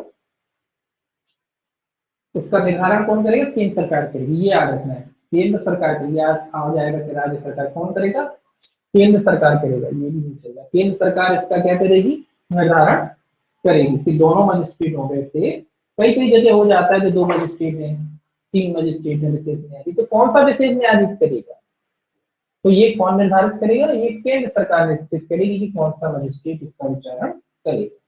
पहला अपने जुरिस्डिक्शन में काम करेगा, जो भी मामले आएंगे उसके जुरिस्डिक्शन में उनका विचारण करेगा। इस अधिनियम से संबंधित अपराधों का विचारण करेगा। एक से अधिक है तो इसका निराकरण केंद्र सरकार करेगी कि भाई साहब कौन, आप दोनों में से कौन जो है एंटी करप्शन एक्ट के मामले देखेगा। ठीक है, इसका निर्धारण कौन करेगा, केंद्र सरकार। तो ध्यान रखें केंद्र सरकार करेगा, आप कंफ्यूजन होती है राज्य सरकार है ना, तो इसलिए राज्य नहीं करेगा, कौन कर रहा है, केंद्र। एक्ट में क्या लिखा, केंद्र, तो केंद्र सरकार करेगा। तीसरा कहता है किसी मामले का विचारण करते समय विशेष न्यायाधीश धारा 3 में विनिर्दिष्ट किसी अपराध से भिन्न किसी ऐसे अन्य अपराध का भी विचारण कर सकता है जिससे अभी दंड प्रक्रिया संहिता के अधीन उसी विचारण में आरोपित किया जा सकता है। तीसरा भी याद इंपॉर्टेंट है, ये तो कॉमन आपको याद रखना चाहिए। ये कह रहा है कि इस अधिनियम के तहत विचारणीय मामलों का तो वो अपराध का विचारण करेगा ही विशेष न्यायालय, उसके साथ ऐसे मामलों का भी विचारण कर सकता है जो उसके साथ सीआरपीसी के साथ सीआरपीसी के अनुसार जोड़े जा सकते हैं, है ना। सीआरपीसी के अनुसार ऐसे अन्य मामलों का भी विचारण कर सकता है। मान लीजिए क्या होता है, जब कोई एक अपराध हुआ तो उसको जो घटना अनुक्रम में कई और अपराध होते हैं, उसी अपराध से जुड़ के कई और अपराध हो सकते हैं, तो उन्हीं उन अपराधों का भी एक साथ विचारण कर सकता है। लेकिन कब, जब वो सीआरपीसी के साथ जोड़े जा सकते हैं। आपने सीआरपीसी में पढ़ेंगे कि किन मामलों का एक साथ विचारण होगा, कितने मामलों का एक साथ विचारण होगा। तो वो वाली बात अगर यहाँ लागू होती है, मान लीजिए किसी ने भ्रष्टाचार किया है और ऐसा कोई और मामला भी है, ऐसा कोई अन्य अपराध भी किया है उसने जो मान लो किसी भी विधि के तहत दंड नहीं है, और उसका अगर सीआरपीसी के साथ उसे जोड़ा जा सकता है, मान लो सीआरपीसी प्रोसीजर जो है ये बताते हैं कि किन अपराधों को जोड़ा जा सकता है, एक साथ किन अपराधों का विचारण किया जा सकता है। तो ऐसा कोई अगर मामला है तो उस मामले का भी साथ में विचारण कर सकता है, उसके लिए अलग से फिर केस फाइल करने की जरूरत नहीं। एक भ्रष्टाचार का मामला है, उसके अनुसरण में किसी व्यक्ति ने कोई दूसरा अपराध किया है, तो वो अगर उससे जुड़ता है तो उस दोनों अपराधों का क्या कर सकता है, एक साथ विचारण कर सकता है। चौथा देखिए क्या कहता है, चौथा कहता है दंड प्रक्रिया संहिता 1973 में अंतर्गत किसी बात के होते हुए भी किसी अपराध के लिए विचारण यथासाध्य रूप से दैनिक आधार पर किया जाएगा और यह सुनिश्चित करने का प्रयास किया जाएगा कि उक्त विचारण 2 वर्ष की अवधि के भीतर पूरा कर दिया जाए। ये क्या कह रहा है कि दैनिक आधार पर दिन प्रतिदिन कार्रवाई की जाएगी। कैसे की जाएगी, दिन प्रतिदिन, मतलब कार्रवाई कैसे की जाएगी, दिन प्रतिदिन के आधार पर की जाएगी, रोज कार्रवाई की जाएगी। दिन प्रतिदिन का अर्थ ऐसा नहीं कि आज बढ़ गए कल बढ़ गए परसों, ऐसा नहीं होता है। दिन प्रतिदिन का, दिन प्रतिदिन का अर्थ ऐसा होता है कि रोज कार्रवाई का मतलब ऐसा होता है कि आज कार्रवाई हुई, न्यायालय ने अगले 2 दिन बाद की तारीख लगा दी, फिर 3 दिन बाद की तारीख लगा दी, फिर अगले सप्ताह की तारीख लगा दी, वो रहता है दिन प्रतिदिन। दिन प्रतिदिन का मतलब ये नहीं कि आज बैठ गए दिन बैठ गए परसों बैठ गए बोले लगातार चले, ऐसा नहीं होता है ना। दिन प्रतिदिन का अर्थ वही होता है, प्रैक्टिकली वही अर्थ होता है। ऐसा नहीं होता, दिन प्रतिदिन का अर्थ ऐसा नहीं होता है कि भाई एक तारीख आज लगा दी, एक तारीख लगा दी 2 महीने बाद की, वो नहीं होगा। दिन प्रतिदिन का अर्थ है आज लगा दी, एक दिन छोड़ के फिर लगा दी, तो कार्रवाई जो है इस तरीके से करेगा। दिन प्रतिदिन के हिसाब से क्या करेगा, रोज की रोज मामले का विचारण करेगा, यानी कंटिन्यू करेगा, मामले को कंटिन्यू करेगा, लगातार उसकी सुनवाई की जाएगी। ये है।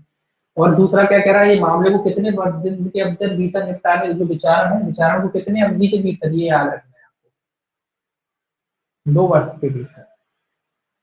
मतलब 2 वर्ष की इनके लिए लिमिट दे रखी है कि ये 2 वर्ष के भीतर क्या करेंगे, मामले को या विचारण को निपटाने की कोशिश करेंगे। लेकिन ऐसा थोड़ी ना होता है कि 2 वर्ष के भीतर निपट जाए। ऐसी कई बार परिस्थितियां आ जाती हैं कि 2 वर्ष के भीतर नहीं निपट पाता, उसमें कई कारण होते हैं। न्यायालय निपटाना भी चाहे तो नहीं निपट पाता, पुलिस वाले ढंग से काम नहीं कर रहे हैं, गवाह उपस्थित नहीं हो रहे हैं, फरार हो गए, बहुत सी वजह होती है जिसकी वजह से मामले नहीं निपट पाते। न्यायालय तो अगर निपटाना चाहे तो निपट सकता है, लेकिन जब तक गवाह नहीं आएगा, जब तक लोगों को सुना नहीं जाएगा, पुलिस साक्ष्य पेश नहीं करेगी, तो कैसे निपटेगा मामला। इसीलिए कई बार ऐसी परिस्थिति आ जाती है कि जो समयावधि होती है उसमें नहीं निपट पाते, क्योंकि न्यायालय अकेला नहीं कर सकता। न्यायालय को तो सबूत चाहिए, गवाह चाहिए, जब उसको सबूत गवाही नहीं मिलेंगे टाइम से तो वो कहाँ से निपटा देगा। तो ये कह रहा है कि पहला तो ये कह रहा है कि न्यायालय को एक लिमिट में बांध दिया है कि ये जो एंटी करप्शन वाले एक्ट के जो मामले हैं कितने वर्ष के भीतर विचारण की मतलब निपटाए जाएंगे, 2 वर्ष के भीतर। परंतु भी जोड़ दिया गया है। परंतु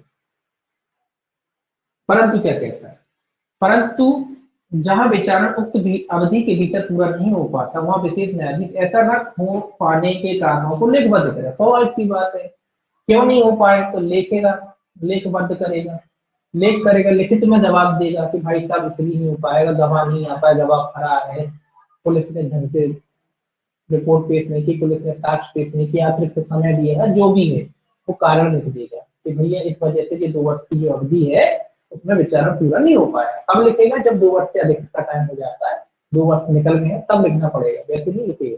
जब 2 वर्ष तक तो कोई दिक्कत नहीं, लेकिन जैसे ही 2 वर्ष से ऊपर निकलता तो उसको एक एक कारण, जो एक एक दिन की कार्रवाई बढ़ेगी उसके सारे कारण लिखने पड़ेंगे कि भाई किस वजह से डिले हो रहा है।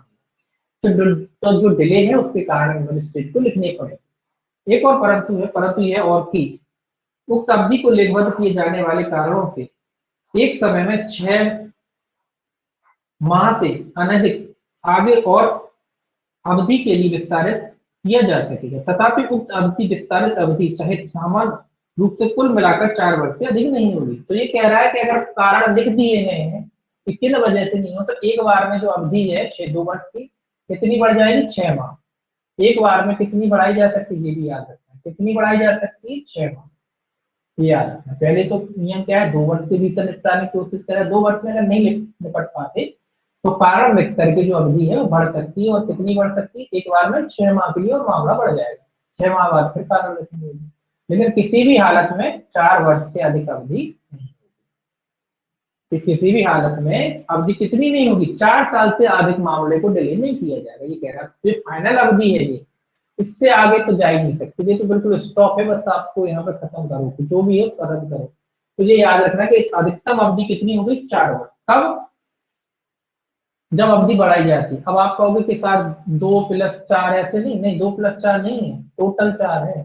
2 वर्ष का ये था, 2 वर्ष की और छूट मिल गई, 6 6 महीने करके 4 बार और बढ़ा लेंगे, और टोटल कितनी हो जाएगी, 4 वर्ष। ऐसा नहीं कि 2 वर्ष ये थे और फिर 4 और मिल गए, नहीं तो 6, ऐसा नहीं होगा, टोटल 4 वर्ष है। 2 वर्ष तो जो थे ही, 2 वर्ष छूट के मिल गए, 6 6 माह करके बढ़ा लेंगे ये, है ना, 4 बार और बढ़ा लेंगे कारण लिख लिख के, इसके बाद नहीं बढ़ा पाएंगे। तो टोटल अवधि कितनी है, 4 वर्ष, इससे ऊपर नहीं जा सकते। एक बार में कितनी अवधि बढ़ाई जा सकती है, 6 माह बढ़ाई जा सकती है, कहते हैं। मामले को कितने दिन के भीतर निपटाया जाएगा, 2 वर्ष के भीतर। एक बार में कितनी अवधि बढ़ जाएगी, 6 माह। कब, कारण लिखकर, कारण तो कॉमन बात है, तो कारण लिखने पड़ेंगे तभी अवधि बढ़ेगी, तो 6 माह बढ़ जाएगी। और अधिकतम अवधि कितनी बढ़ाई जा सकती है, 4 वर्ष, यानी 6 माह भी मतलब 4 वर्ष बढ़ाई जा सकती है, इतना यानी कि 4 बार और बढ़ा सकते हैं, है ना, 6 6 करके 4 बार और बढ़ा लेंगे तो 4 वर्ष हो जाएगी, है ना। तो 2 वर्ष से में निपटाएंगे जाएंगे, और 2 वर्ष की मान लीजिए छूट और मिल जाएगी, तो टोटल 4 वर्ष हो गए, है ना। तो ये आ गए। अब देखिए सेक्शन जो है 5, सेक्शन 5 कहता है प्रक्रिया, प्रक्रिया और विशेष न्यायाधीश की शक्ति। इसमें प्रक्रिया दी गई है विशेष न्यायाधीश की, किस किस तरीके से विशेष जो न्यायाधीश है फिर किस प्रक्रिया का पालन करेगा, उस तरीके से इसमें दिया गया है। ये भी इस चैप्टर 2 ही है, सेक्शन 5। मार्कर बड़े जल्दी खत्म होते हैं। सेक्शन 5,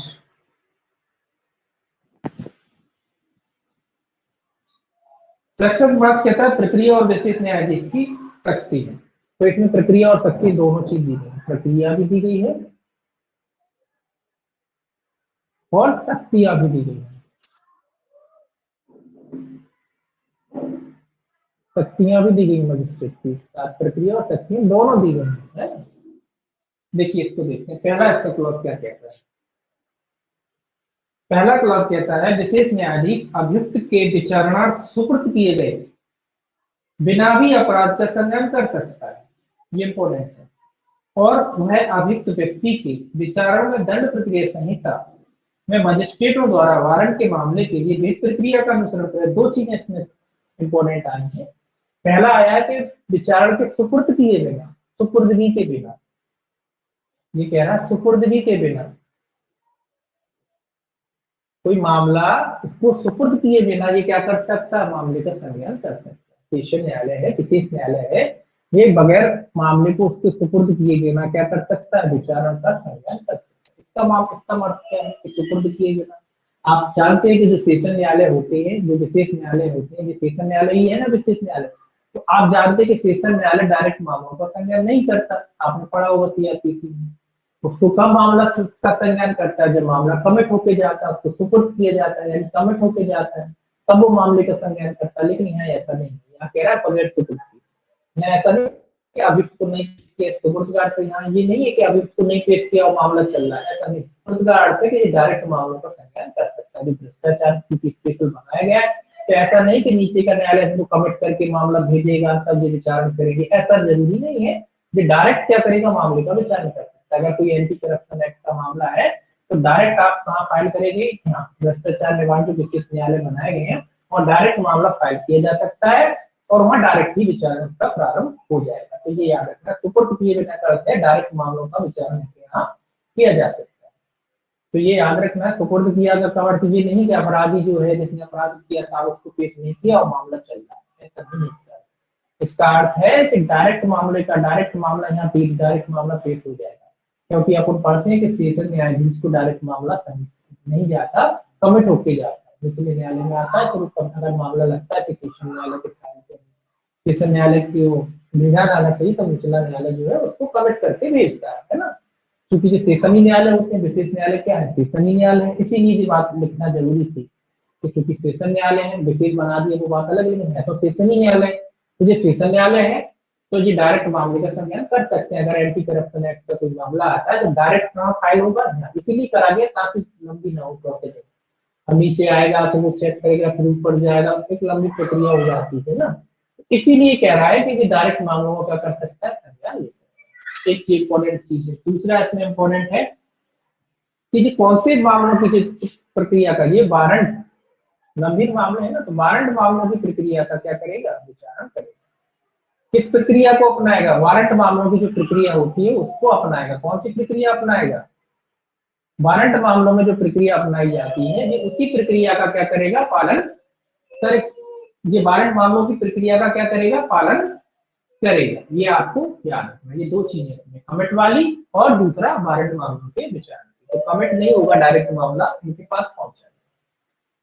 अब देखिए दूसरा क्या कहता है इसमें, दूसरा कहता है विशेष न्यायाधीश किसी ऐसे व्यक्ति का साक्ष्य प्राप्त करने की दृष्टि से जिसका प्रत्यक्ष या अप्रत्यक्ष किसी अपराध से संपर्क होना या संसर्गी होना अनुमति है, विशेष न्यायाधीश ऐसे व्यक्ति और प्रत्येक अन्य संपर्क व्यक्ति को, चाहे वह उस अपराध के किए जाने में मुक्त रहा हो या दुष्प्रेरक रहा हो, उसके अपराध से संबंधित अपनी जानकारी की सभी परिस्थितियों का पूर्ण और सत्य प्रकटन करने की तर्क पर क्षमा प्रदान कर सकता है। और इस प्रकार दी गई क्षमा दंड प्रक्रिया संहिता 1973 की धारा 308 की धारा 1 से 5 के प्रयोजनों के लिए दंड प्रक्रिया संहिता की धारा 307 के अधीन प्रदत्त की गई समझी जाएगी। ये तो एक प्रोसीडिंग की बात कर रहा है। क्या होता है, कई बार साक्ष्यों की कमी होती है, तो ये कह रहा है कि जो भी विशेष न्यायाधीश जो भी व्यक्ति इसमें शामिल रहा है, काय में शामिल रहा है, जो एंटी करप्शन एक्ट में शामिल रहा है, कोई भ्रष्टाचार के किसी मामले में शामिल रहा है कोई व्यक्ति, अगर कोई व्यक्ति शामिल रहा है तो एक मजिस्ट्रेट क्या कर सकता है, उसको क्षमादान कर सकता है, क्षमा कर सकता है। उसको कह सकता है कि भाई साहब आपको जो भी पता है बता दीजिए सबूत के लिए, साक्ष्य के लिए। साक्ष्य के लिए कह सकता है जब साक्ष्य की कमी होती है कि भाई जो भी कोई भी मुख्य आरोपी भी हो सकता है, उसका सहयोगी भी हो सकता है, कुल मिलाकर जो इसमें शामिल रहा है उसको क्षमादान दे सकता है। ये समाधान दे सकता है कि जो भी आप ठीक बताएंगे तो आपको क्षमा दिया जा सकता है, छोड़ा जा सकता है, इस तरीके का कंडीशन ये साक्ष्य के लिए लगा सकता है। तो ये कह रहा है कि अगर इस तरीके से वो क्षमादान देता भी है तो धारा 308 की धारा 1 से 5 के प्रयोजनों के लिए दंड प्रक्रिया संहिता की धारा 360 के अधीन धारा 307 सीआरपीसी के अधीन दिया गया क्षमादान ही समझा जाएगा, है ना। जैसे सीआरपीसी में क्षमादान दिया जाता है वैसा ही नहीं समझा जाएगा, हालांकि ये कोई खास नहीं, बस इतना ये तो प्रोसीडिंग की बात लिखी है कि अगर वो चाहे तो क्षमादान दे सकता है। ये कम करता है मजिस्ट्रेट जब उसको लगता है कि पर्याप्त साक्ष्य नहीं है ना, ये आदमी छूट ना जाए। इसके जो सहयोगी हैं और भी लोग हैं जो मामले से जुड़े होंगे, ने घटना को देखा हो, है ना, तो उनको क्षमादान दे सकता है कि आप सच सच बता दो, या जो अपराधी है आप सच सच बता दो, ऐसा ऐसा हुआ है, आपको क्षमादान दिया जा सकता है। तो 307 की जो प्रोसीडिंग है सीआरपीसी की, वो उसके अधीन ही यहाँ भी उस समाधान को समाधान ही माना जाएगा। ये कह रहा है। तीसरा कहता है, देखिए तीसरा कहता है उपधारा 1 या 2 में यथा उबंधन के सिवाय दंड प्रक्रिया संहिता 1973 के उपबंध जहां तक वे इस अधिनियम के असंगत नहीं है, विशेष न्यायाधीश के समक्ष कार्रवाई को लागू होंगे और उक्त उपबंधों के प्रयोजनार्थ विशेष न्यायाधीश का न्यायालय सेशन न्यायाधीश समझा जाएगा और विशेष न्यायाधीश के समक्ष अभियोजन का संचालन करने वाला व्यक्ति लोक अभियोजक समझा जाएगा। सिंपल सी बात है। ये कह रहा है कि जहां तक ये जो सीआरपीसी के प्रोविजन है इसमें भी लागू होगी, अगर वो इस अधिनियम का उल्लंघन नहीं करते, इस अधिनियम के खिलाफ नहीं जाते, वहां तक वो इस अधिनियम के तहत लागू होंगे। कहाँ तक लागू होंगे, लेकिन जहां तक वो इस अधिनियम के अनुकूल चल रहा है, बिल्कुल अनुकूल चलते हैं वहां तक, और अगर जहां प्रतिकूल हुए वहां नहीं। जहां तक अनुकूल है वहां तक सीआरपीसी के जो प्रोसीजर है, जो प्रक्रिया है, वो यहाँ भी फॉलो की जाएगी। यहाँ भी कौन सी प्रक्रिया फॉलो की जाएगी, सीआरपीसी की। कब तक फॉलो की जाएगी, जब तक वो इस अधिनियम के अनुकूल है, तब तक वो प्रोसीजर की प्रक्रिया यहाँ फॉलो की जाएगी। और जो विशेष न्यायाधीश आप जानते हैं उसे क्या समझा जाएगा, सेशन समझा जाएगा। विशेष न्यायाधीश को भी क्या समझा जाएगा, सेशन समझा जाएगा। सेशन होता ही है समझा क्या जाएगा, सेशन न्यायाधीश समझा जाएगा। और सेशन न्यायाधीश के समझ जो कार्रवाई करता है अभियोजन की, तो उसे क्या समझा जाएगा, लोक अभियोजक समझा जाएगा। उसे क्या समझा जाएगा, लोक अभियोजक। ये याद है, लोक अभियोजक। अब आप कहोगे के साथ लोक अभियोजक समझा जाएगा विशेष, क्योंकि जब इसको सेशन समझा जा रहा है तो इसे लोक ही अभियोजक समझा जाएगा, इसे विशेष लोक अभियोजक थोड़ी समझा जाएगा। क्योंकि सेशन के समक्ष तो लोक ही अभियोजक होता है ना, विशेष तो विशेष के समक्ष होता है, तो इसको लोक ही समझा जाएगा। जब सेशन समझ रहे हैं तो इसको भी लोक ही समझेंगे, इसको विशेष नहीं समझेंगे। जब विशेष न्याय जो सेशन न्याय विशेष न्यायाधीश है उसको सेशन समझ सकते हैं, तो इसको लोक ही तो समझेंगे, है ना। दो तरीके के होते, लोक अभियोजक जो होता है सेशन न्यायालय में ही क्या करते हैं, कार्रवाई करते हैं। एक जो होते हैं, जो आप परीक्षा दोगे, सहायक सेशन न्याय सहायक लोक अभियोजक, ये भी होते हैं। ये काय में करते हैं, ये मजिस्ट्रेटों के न्यायालय में करते हैं कार्रवाई में। ये निचले कोर्ट कह लीजिए, जो निचले कोर्टों में करते हैं, ये सेशन कोर्टों में करते हैं, है ना। ये प्रमोशन हो जाएगा, आप पहले ये बनोगे, पहले मजिस्ट्रेटों के न्यायालयों में करोगे आप पहले। तो जब मजिस्ट्रेटों के न्यायालय में करोगे 4 5 6 साल बाद 7 साल बाद आपका प्रमोशन हो जाएगा, उसके बाद आप सेशन में करने लगोगे, है ना। तो जो सहायक सेशन सहायक लोक अभियोजक होता है, ये भी याद रखना, पूछा जाता है सहायक लोक अभियोजक होता है आपकी परीक्षा के साथ से। ये कहाँ कार्रवाई करता है, ये मजिस्ट्रेटों के न्यायालय में करते हैं। जो लोक अभियोजक काम करता है, लोक अभियोजक सेशन न्यायालय में करते हैं, है ना। ये अंतर होता है दोनों में, रैंक का अंतर है, इसीलिए वो आपके बॉस होते हैं लोक अभियोजक, डीपीओ कहते हैं जैसे। अब देखिए चौथा,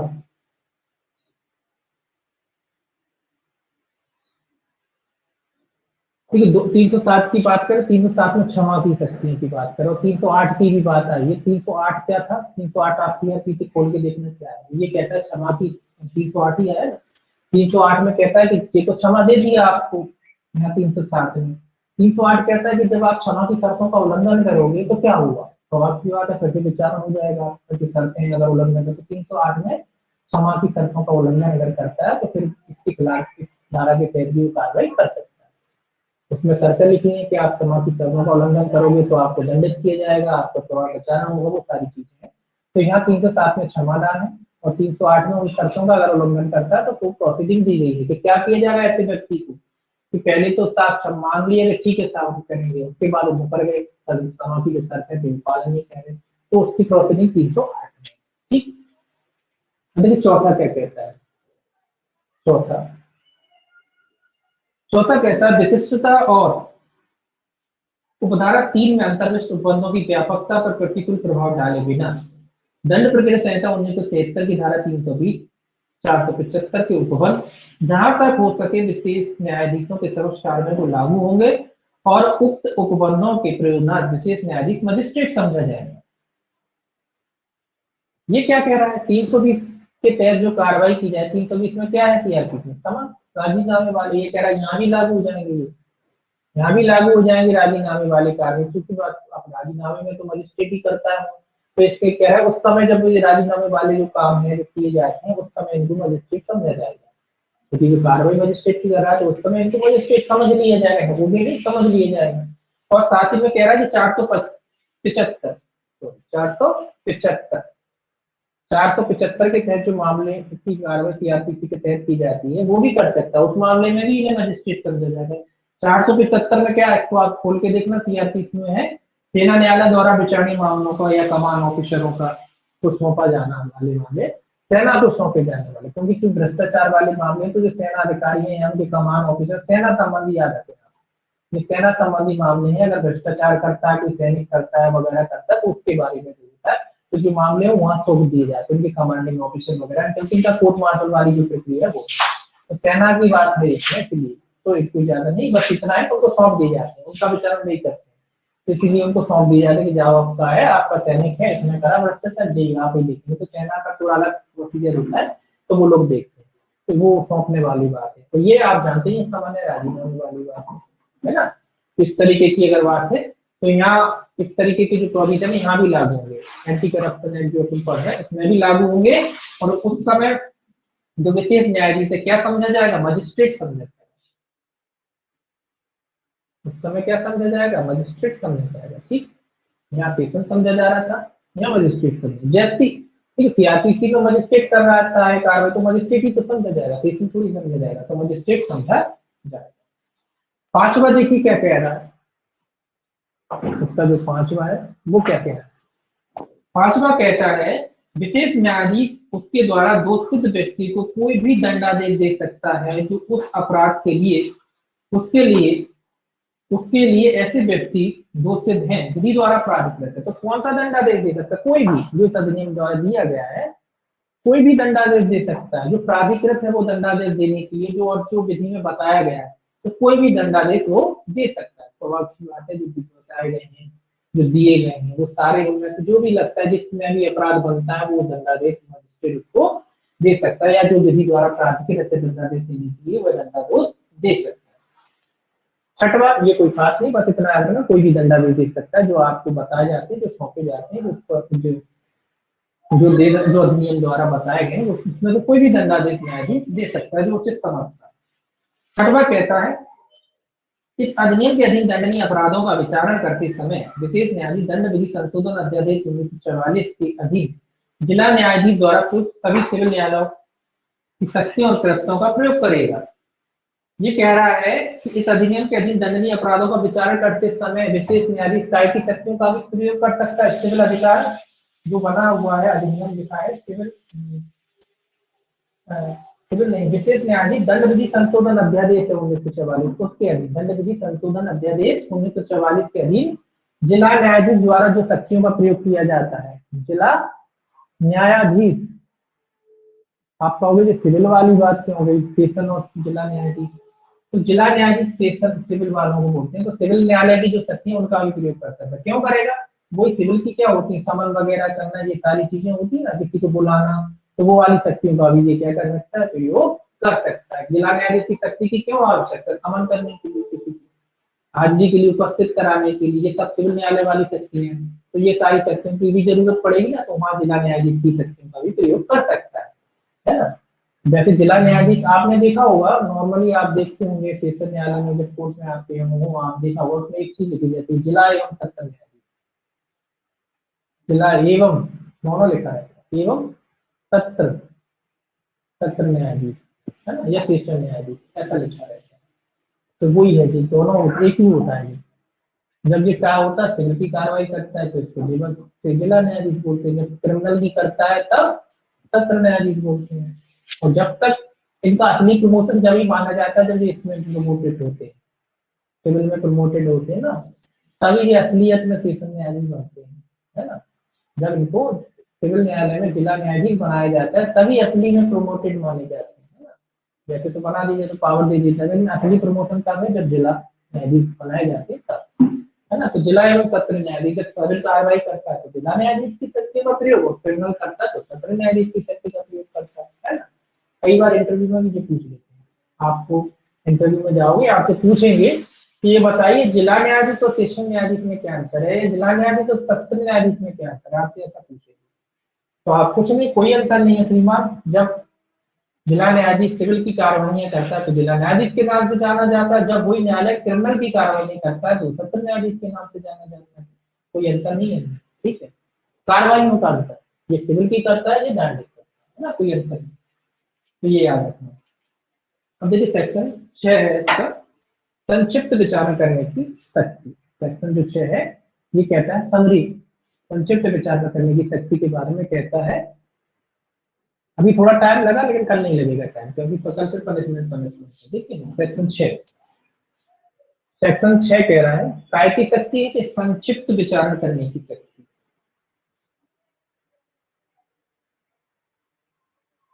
संक्षिप्त क्या है, विचारण। मुझे आपको याद रखना है, धारा याद रखना है कि धारा में संक्षिप्त विचारण करने की शक्ति धारा 6। देखिए क्या कहता है, इसका पहला क्लॉज कहता है, दो ही क्लॉज है इसमें। पहला क्लॉज कहता है जहां कोई विशेष न्यायाधीश धारा 3 की उपधारा 1 में निर्दिष्ट या विनिर्दिष्ट एक ही बात है, ऐसे अपराध का विचारण करता है जो आवश्यक वस्तु अधिनियम 1955 की धारा 12 का की उपधारा 1 में निर्दिष्ट किसी विशेष आदेश या उस धारा की उपधारा 2 के खंड का में निर्दिष्ट आदेश के उल्लंघन की बाबत किसी लोक सेवक द्वारा किया जाना अभिकथित है, वहां इस अधिनियम की धारा 5 की उपधारा 1 में या दंड प्रक्रिया संहिता 1973 की धारा 260 में किसी बात के होते हुए भी विशेष न्यायाधीश अपराध का संक्षिप्त रूप से विचारण करेगा, और उक्त संहिता की धारा 262 से 265 से 65 तक, जिसमें ये दोनों धाराएं सम्मिलित हैं कि उपबद्ध यथासाक ऐसे विचारण को लागू होंगे।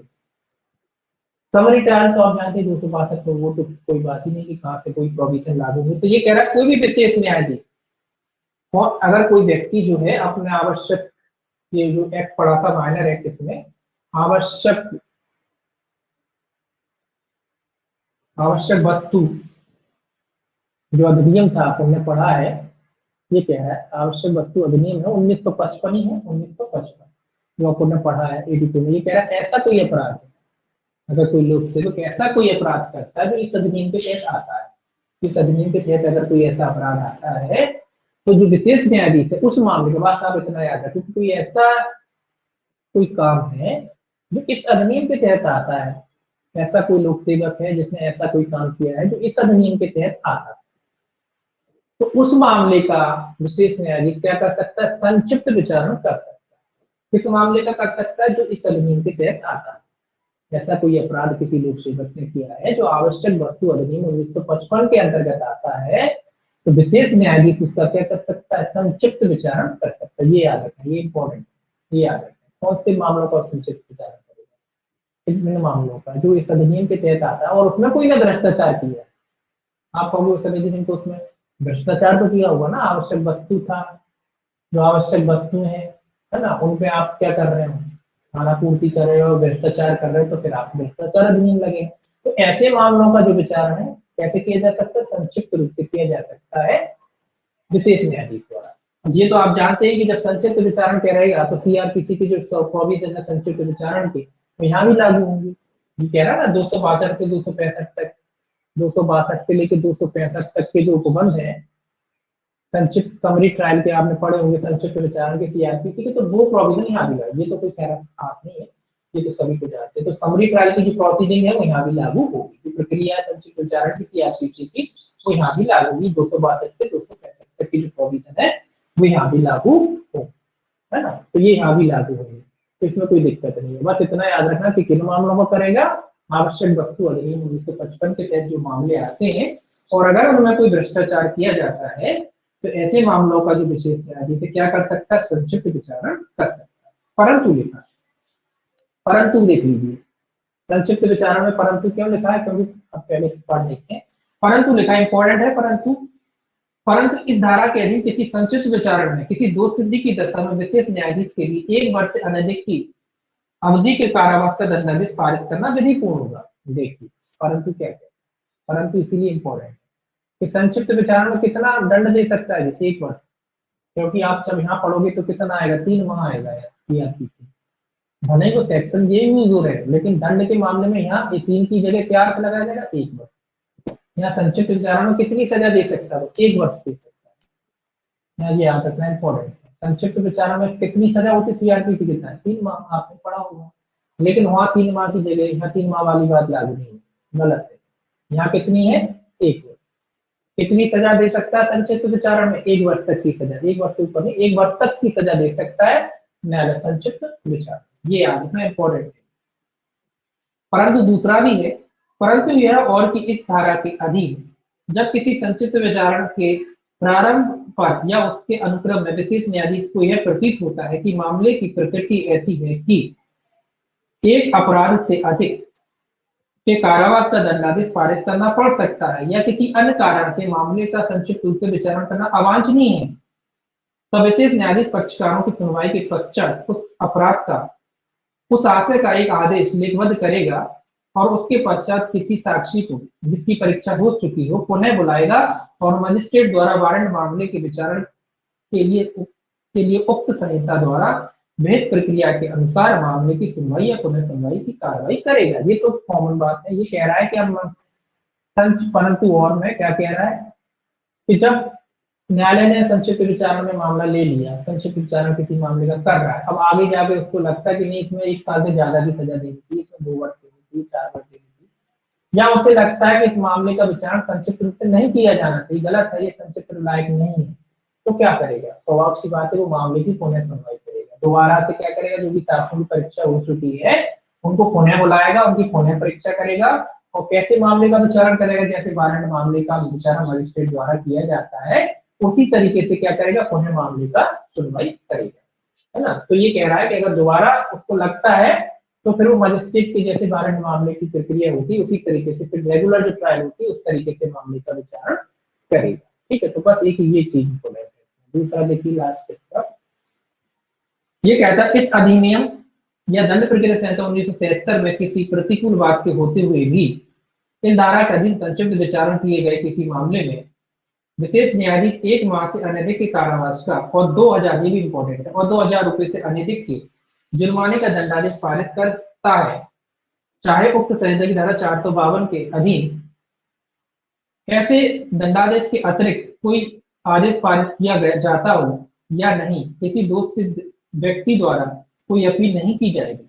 जहां विशेष न्यायाधीश द्वारा उपरोक्त परिसीमाओं से अधिक कोई दंडादेश पारित किया जाता है वहां अपील होगी। ये कह रहा है कि अगर संक्षिप्त विचार में अगर मजिस्ट्रेट ने, इंपॉर्टेंट है, 1 माह की सजा और जुर्माना कितना है, और जुर्माना कितना, जुर्माना है 2000 रुपए तक का। अगर संक्षिप्त विचारण कर रहा था न्यायाधीश और वो केवल 1 माह की सजा देता है, 1 साल तक की दे सकता है ना, तो 1 साल में न्यूनतम तो लिखा नहीं है, तो न्यूनतम तो कितनी भी हो सकती है, तो 1 माह की अगर उसने सजा दी और किसी व्यक्ति पे केवल 2000 रुपए का जुर्माना लगाया तो इस मामले की अपील नहीं होती, याद रखना इंपॉर्टेंट है, इसकी कोई अपील नहीं होगी, क्योंकि बहुत छोटी सजा दी, बहुत कम सजा दी, छोटे छोटे मामलों की अपील करते करेंगे आप, तो कोई इसकी अपील वगैरह नहीं होगी। हाँ, इसके अलावा कोई सजा जोड़ देता है, इसके अलावा कोई दंड जोड़ दिया जाता है, 1 माह की जगह 2 माह हो जाता है, या जुर्माना बढ़ जाता है, 1 माह की सजा 3000 रुपए जुर्माना, तो अपील हो जाएगी, तो अपील हो जाएगी, है ना। लेकिन ये लिमिट जो है ये आपको याद रखना है कि 1 माह और 2000 रुपए तक के मामले में कोई अपील नहीं होगी। तो ये भी इम्पोर्टेंट है, ये इम्पोर्टेंट है, ये इम्पोर्टेंट है, ठीक है, ये दोनों अवधियां इंपॉर्टेंट है। कब अपील नहीं होगी, जब केवल 1 माह की सजा और 2000 रुपए जुर्माना देता है विशेष न्यायाधीश, तो इस मामले में कोई अपील नहीं की जाएगी। ठीक है, बाकी का अध्याय जो 3 है अपराध शास्त्रीय, ये अपन कल देखेंगे। अध्याय 2 आपका हो गया, ध्यान से पढ़िएगा इसको, जो छोटी छोटी डेटें आई हैं तो ध्यान से पढ़िएगा, है ना। तो उसके बाद सीधा पनिशमेंट आते हैं, फिर जो अगला अध्याय है उसमें कुछ नहीं, केवल पनिशमेंट वगैरह है ना। तो आपको यही थोड़ा ध्यान में रखना है, बाकी का कल देखेंगे।